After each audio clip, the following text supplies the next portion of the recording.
ஒவ்வொரு மனிதனின் வாழ்க்கை வரலாறும் மண்ணில் பிறக்கும் நாளிலே வான்திரைக்கு வந்த திரைப்படமாகுமடா.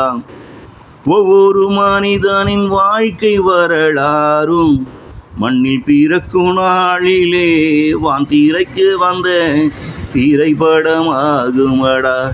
அதில் நடிக்கும் மனிதனுக்கு அந்த கதை ஆண்டவனுக்கு சொல்லவில்லடா.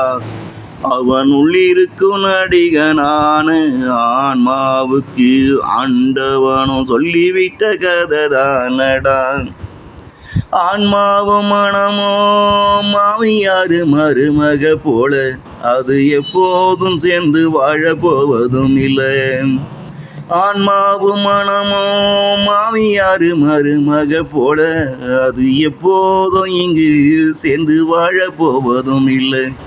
அதனால அவன் கதை அவன் மனதுக்கு அவன் ஆன்மாவும் சொன்னதில்லடா. ஒற்றுமையாயிருக்கும் அந்த உறவுக்குண்டான உடம்புக்கு அவன் கதை தெரியுமடா. அவன் உடம்பும் அதன்படி நடந்து கொள்ளுமடா. ஒவ்வொரு மனிதரின் வாழ்க்கை வரலாறோ மண்ணில் பிறக்கும் நாளிலே வான்திரைக்கு வந்த திரைப்படமாகுமடா.